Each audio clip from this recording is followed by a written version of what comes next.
This is Antithesis, your underground academic radio where the focus is on you. For those that are in the thick of it today, we know what you are living through. And for those that chose or were forced onto a different path, we know what it costs. We're here to be your companion and to help you reorient your compass a bit, to help make sense of it all. Thanks for being here. The opinions expressed here are my own and do not reflect those of my employer or any entity professionally affiliated with me. Topics in these podcasts will be familiar to many, if not all, within the academic and scientific communities, within institutions, industries, and employers of all kinds. Some of these topics may be of a highly sensitive nature to certain listeners, particularly those that have experienced or are experiencing them, and could trigger some emotions that are upsetting or distressing. I've created this space to speak openly about these topics with the broader goal of helping individuals cope, adjust, and adapt constructively to the many challenges at hand. With that said, thank you for joining me. Antithesis, Episode 17, Foresight. Hello everyone, we appreciate you joining us for today's episode. As we hit today's episode number 17, it is important to reiterate, especially with what has manifested over the past few months, the utmost important fact that we need our institutions to succeed. And we need them on every level to succeed: local, state, regional, national. But for this to happen, this means that there needs to be no less than a fundamental understanding of the roles and functions of these institutions. And while unfortunately, this is likely asking too much for many, even having a basic historical precedent into why certain institutions came about in the first place would help improve the understanding today of their importance. Now, the breadth of all of the different institutions involved in sustaining and supporting our citizens young and younger, each state, and the United States as a whole, is well outside the scope of today's episode and likely even the series. But it is at this juncture where we literally need to define what it means to be a citizen. And of course, being a citizen with all of its rights and privileges of free speech and other inalienable rights that each and every single human should have. At our basest core, we should truly want success. We should fundamentally want things to be better. And this also means that each individual should be no less than a little reflective about what they're disagreeing with or completely rejecting. And no, this doesn't mean merely of what they're angry or with whom they're angry, or even if they're just simply angry, but to have the wherewithal to pause just long enough to play it through, game it out, to process how one thing impacts another, and another, and another, to the point where the choice of a single person can snowball and come right back to bite themselves in the classroom. In other words, the sacred space we all need to afford ourselves in our own heads to simply stop and think about consequences. What is it going to take to make these institutions, these enterprises, work better, and for some of the harshest critics, work at all, and yield the types of achievements and success of which we as humans are capable? The theme again and again is people. And whoever you are listening to this, you fit into this realm because each and every one of us are stakeholders. So we need to ask ourselves, even in the smallest of ways, are we ready to be a savior or a spoiler? And this translates right back to what this series is focused on: to inform, to prepare, to embolden, as people are starting or continuing their journey through higher education, or to hope that I can successfully no less than hearten those that have already traveled that path to whatever their own outcomes. And recurring themes abound. Can we help reinforce the importance of foresight? There's something to be said about being a bull in a china shop and just brute forcing forward with all your passion, with all of your gut instincts and heart to make all the difference in the world that you possibly can. But I cannot understate the importance of sharing the experiences and sometimes unfathomed understanding gained as a part of a process in the hallowed halls. Well, from the news as of late, even the hallowest of halls is now under attack from the very topmost executive of the land. And it is again incredible the parallels between the perspectives of leadership from within an institution at times, or complete lack thereof, and how similar and often incredibly uninformed they can be as those perspectives from outside of an institution. There is no course for this. There is no training for this. I mean, we're here talking about a lot of tangibles that are rarely discussed and reflected upon by mentors and advisors to their trainees. You just end up seeing them go through it and sometimes experiencing the fallout from it all as the shit rains down. And we're also covering so many intangibles as well that again really should be a core tenet of an academic's training. But the things I've shared to this point about methods, practices, and philosophies in the laboratory and the classroom, if we were to be brutally honest, who have we known that really wants to hold the keys to these and carry that responsibility of passing along a legacy of thoughtful and thorough training? And do you see how damning that statement is in and of itself? This should be part and parcel with what it is to be an academic of all flavors and at all stages, especially from the highest perches of those towers. And I've gotten some great responses from my statement that those towers sure ain't all ivory. And yet again, another construct. And for those looking from the outside in, it's just not a pretty look. I'm not going to present the history of the ivory towers expression, but its origins are very interesting, both biblical and modern, and are worth a search for anyone curious. And therein lies a major problem. Ascribing special status to yourself or what you do to the point of isolationism merely increases the risk to yourself, and it might not come right away. And if you want to assume that having the wealthiest of endowments, plus support in the form of taxpayer dollars, as in funding from even the poorest folks that pay taxes, if it gives you license to think you are untouchable, you're wrong. And here at the crossroads, where selectivity and inclusivity meet, this question should have and truly needs to be deliberated very carefully. At what cost do we disjoin ourselves even further from everyone else, particularly when our goals and mission isn't merely about training people, and at its core should be about educating people? It includes producing science and technology that improves citizens' health and lives. This needs to be about the betterment of everyone. So to put it bluntly, those should not be towers in the first place. They must be bridges. And anyone not willing to see that, anyone not willing to embrace this concept, is only contributing to the growing divide that is ripping us apart. And as we've said here before, it really does come all the way back to start with us as individuals. And with that, we scale back down from the whole enterprise and institution level, back down to the personal level. And I've touched on themes that are so commonly perceived to encapsulate the academic realm: truth, honesty, trustworthiness, fairness. Maybe we lump it all together into a simple bucket labeled honorable. Even up to this very moment, in my heart of hearts, I wish this was truly the case throughout. And not for lack of incredible, caring people that want to make the biggest impact they can, to no acclaim, for no other primary purpose but to move the needle forward for the people under their watch, and many of those around them. I know so many that are doing exactly this, and it heartens me that they have been able to continue to do so. But there comes a time when all the cards need to be laid out, and it is at least with the very earliest lessons that all the possibilities, good and bad, be emphasized. And not to drive fear, but as a matter of preparedness. Because aside from doing the jobs, plural, so many other factors play into the levels of responsibility you carry as new faculty, and with them come the load of personality dynamics that always factor into one's experience.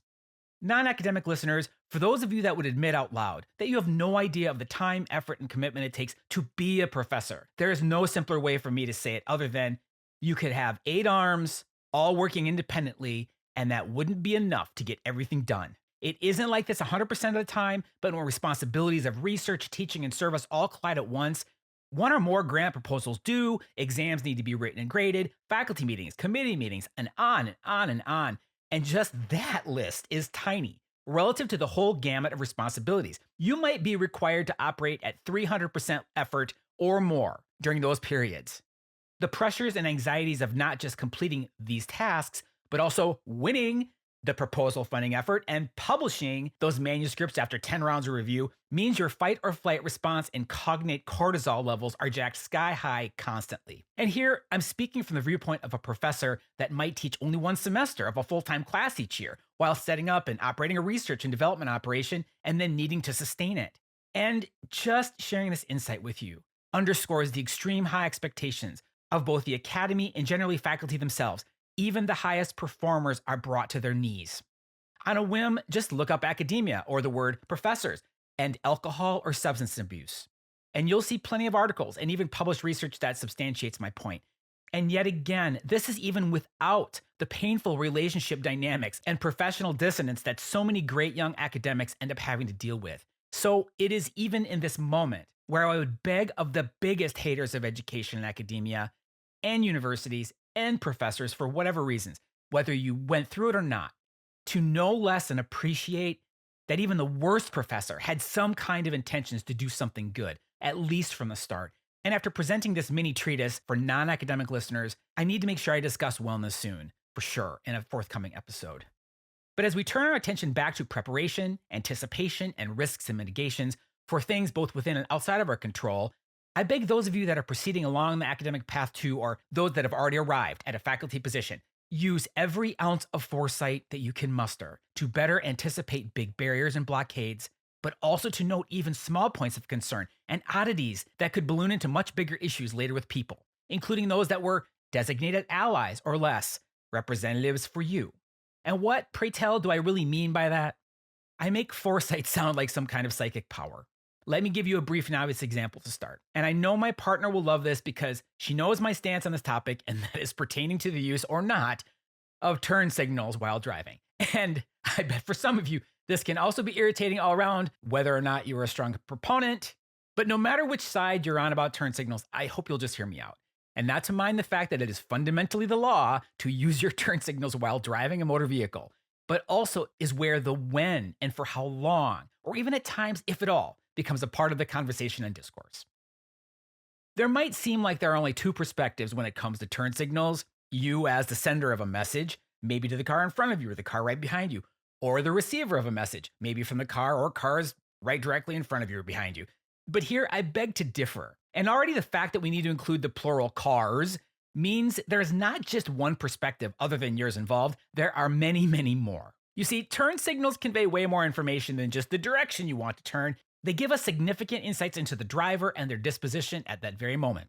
Does the fact that someone doesn't use their turn signal automatically mean that they are a bad driver? No. And even if a driver does use their turn signal, does it mean they are an impeccable driver and that you should even trust their signal? No, it doesn't. But even in merely the moments of time that you will have this unspoken interchange with them, it reveals important information. Right now, some of you are thinking, damn guy, I just wanted to go to the 7-Eleven. Why are you making this such an intense proposition? All right, hear me out. Besides being a driver of an automobile, I am a motorcyclist as well, and have been for more than well over a decade. And to be absolutely at your safest on a motorcycle, it means that you must glean every bit of information that you possibly can from every part of the environment that surrounds you, and to begin to project and extrapolate even potentially the most unexpected things. And I speak of foresight in this manner. I mean to think of the primary, secondary, and third, otherwise known as tertiary, outcomes that can take place should signals be interpreted properly or not. And the parallels in a career or a relationship are absolutely no different. So first, the message you are sending out. To a fault, I send out my turn signal. I'll approach a stoplight or a stop sign and my signal's running. I'll sit in a dedicated turn lane and yes, my turn signal is operating the entire time. If I am a few hundred feet from my turn, I'll activate my signal. If it's a block where this is a small non-controlled intersecting cross street or a business on that block, my signal will be running as I drive right by it and approach my desired intersection turn. Some of you are thinking to yourselves, but that's confusing. Well, the point here is that I need to make sure folks around me, whether you're behind me or elsewhere, that you know I'm turning with sufficient distance and you are no less than now prepared for the fact that I'm going to make a turn coming up. I want other drivers and even pedestrians, if they are paying attention, to clearly see and know my intentions. But of course, this means that they must be paying attention as well. And unfortunately, you can never make that assumption either. The point here is that I'm never going to make you guess about what I want to do. Second, the messages you are receiving. The environment and every action occurring with it is sending you information. The common denominator for everyone is that even driving a car leaves you exposed to people and situations that make conditions probabilistic, meaning simply there are never guarantees in what the outcome could be, even on that short trip to the 7-Eleven. Too often people get lulled into that feeling that nothing is off kilter when they are driving, especially if the weather is great and traffic is moving along smoothly. If I'm on the road and I see a fellow driver signal, first, hey, I appreciate the message. Second, I prepare, adapt, and adjust in whatever way is needed, if it is, but always with the awareness that their turn signal could be accurate or not, and just to stay vigilant. But you see, and there's the parallel I'm trying to draw here with our jobs and our lives, young academics especially. It's all the ways that you do or don't see signals that still lend you critical information that can project some needed insights. And how you use foresight to build in possibilities of what could come next that either benefit, detract, or sometimes even cause real damage, 1, 2, or 3 degrees down the line. The turn signal on a car that has been running for many blocks, on a car that still hasn't turned, the driver that turns on their signal only once they start turning, the driver that never uses a turn signal. The real gist of this is that the turn signal does more than just one thing, especially on a motorcycle. You learn real quick how to assess and ascertain the likely disposition of a driver by their turn signal use, or complete lack of it. And the fact that there is such an extreme differential between preferences of how and when to signal, or even to signal at all, every driver needs to come to grips with the fact that we are able to communicate intentions and our attention spans with each other. And this means something way deeper than just Oh yeah, I'm turning right or left. As a motorcyclist, it becomes mortally clear how every action of a driver provides valuable information. This person is driving erratic as hell. I must avoid this individual. Or this person is doing their hair and makeup in the rearview mirror. I must pass this individual with the largest berth in my own lane as possible. Or this person is keeping 10 car lengths in front of them at all times. Let's be sure to not pass right in front of them. Or, in the best of times, this person is focused and driving safe and controlled within their lane, using their turn signal, even just a tad over the speed limit. I can definitely work with that. In wrapping up this episode, for some of you in the past and a number of you today in the present, it is going to be so important for you to expect the unexpected, even the best intentions of others, with which we and I so often had hitched our wagons to, ended up being merely a vision of some kind of promise with little to no follow through, or worse, a way to be used, sometimes a gateway to being abused. Whether we talk about entire enterprises or their constituent institutions, work to practice and have the foresight to anticipate where certain choices may lead you. And I state this with the utmost sincerity and experience. Not even the best intentioned, well meaning people will always be looking out for your best interests. I know this sounds obvious, but when it is all on the line, how far is each person willing to go to belong? One of the first and most common challenges faced by young faculty, and the rest of you in the personal and professional world, mind you, is the prospect of saying no to something. When you want to gather favor, when you want to be part of the team and earn those votes for your long-term career aspirations, you face the unenviable decision to accept or decline an opportunity. For some I trusted not quite as much, I turned down opportunities in which I knew better, where I would have been leveraged to my own detriment. For others, those whom were serving as my faculty fosters, I was forced to say no to an opportunity of service that might well have been an opening to an incredible positive exposure, and for me, a career game changer. But I had no choice but to follow their directive or risk losing favor. And within this rock and hard place, me being forced to say no closed off something potentially powerful for me and began to shed light on more serious conditions and events surrounding me. It is in these kinds of instances where pausing and reflecting on the signals loud and soft, intentional and unintentional, from everyone around you is so important. And to believe in your own value, not just for, again, achieving the goal you had set for yourself, but to allow yourself the foresight to see even farther down the road, to have a bigger, deeper picture in what may lie in store for you, whether the environment you are in at present is supportive or not, and to work to project from and not ignore the things that could end up speaking to you very clearly. It takes strength to receive, accept, and process all of the signals that are incoming, especially the disconcerting ones.